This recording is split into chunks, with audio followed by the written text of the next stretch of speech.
Hey y'all, here's a quick tutorial on how I made this cute little gingerbread man door sign. So first thing we're going to do is head into our Cricut design space. I'm just going to pull up a little gingerbread file that I have. So we'll just keep him over here until we need to size him and duplicate him. So the first thing I'm going to do is create a circle to the size of the sign that I'm making. So I have an 18-inch round, so I'm just going to change it up here to 18 inches. So next we'll need to divide our sign into two parts because I have the bottom part painted and the top part stained. So I'm just going to take a square and I'm just going to bring this out to the size of the round and try to get that about midway. And you just have to keep in mind the space at the top for the word welcome, as well as your bow if you're going to have a bow on it as well. And then I'll just select the whole thing, go down here to slice the bottom right corner, and then you can click on this excess part and delete it. The only thing we're using this for is just a guideline for our gingerbread men.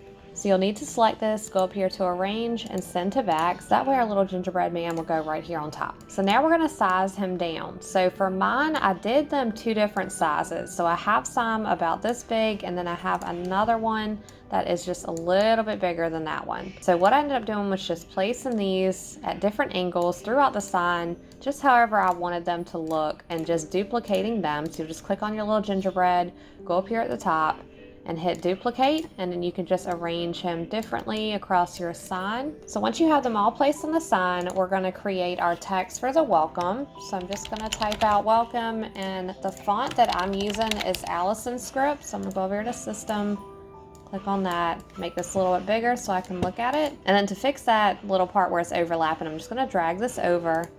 And usually the O is overlapping too, so we need to drag that over, and then we're going to select all of that. Down here to combine, I'm going to weld it.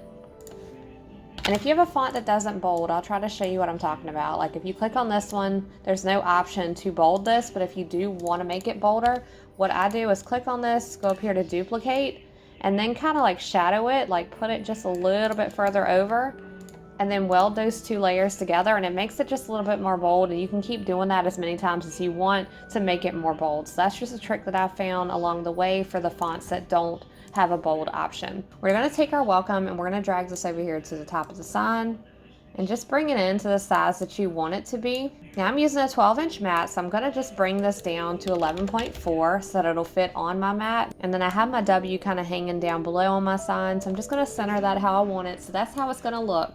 So I'm going to move that over here out the way because we'll just cut that separate. And now you can just get rid of your circle. You can grab all of your little gingerbread men and you can weld them together. You can either weld them together or you can go down here and hit attach if you don't want to weld them together, if you want to keep them all separated. So like I said, I only have a 12-inch mat. So this is where I'm going to go in and slice the tube because I'm going to have to make it into two different sheets, which you'll see in the video that I have two different pieces that I put together. So we'll delete that extra layer and now we can separate these two. So then we have two different pieces. So this is going to cut on one sheet and this is going to cut on another sheet. And then when we put them together, they'll fit right together onto the sign. So now that I have it all cut out, I'm just going to go in and weed out my little gingerbread men. And you'll see these are the two parts that I was talking about. I have them placed together and then I added them on a transfer tape and placed them onto the sign. So I'm using some painter's tape to divide out the sign. And then I'm using Plaster White by Waverly Chalk Paint to paint over top of my design. And I did 2 coats of this to be sure that it was solid.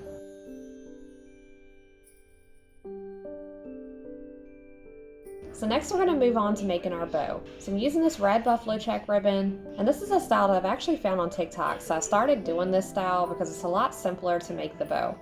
So you just cross them in the center, pinch the middle part, and then bring in your little loops.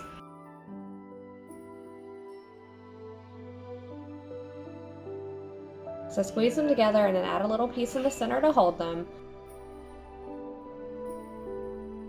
And then we're going to make our second part of the bow that's going to go on top of it. So I'm using a burlap ribbon for that and doing the same process. It's just a little bit smaller.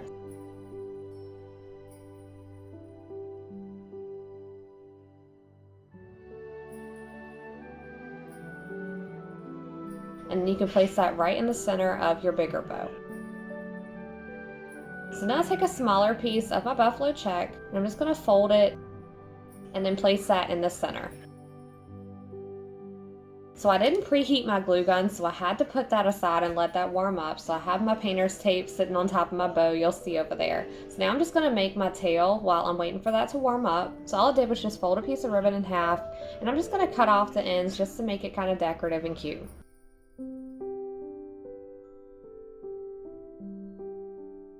So now that my glue gun's finally warmed up, I'm gonna glue that little centerpiece onto my ribbon just to secure it. And then I'm gonna add my tail to the back of it. So I just put a bunch of glue on the back, and then I'm just gonna hold that for a few seconds. And then this is how it looks on the front.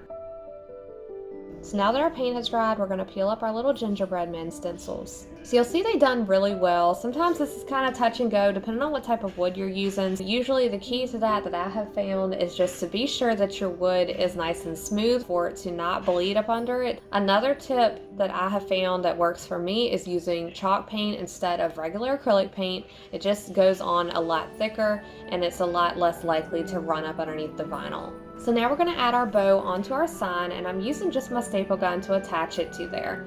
And I added a little bit of winter greenery as well. So this is how it turned out when it's all complete. I think it turned out super cute. Let me know what you guys think, and thank you so much for watching. I will see you guys on the next video.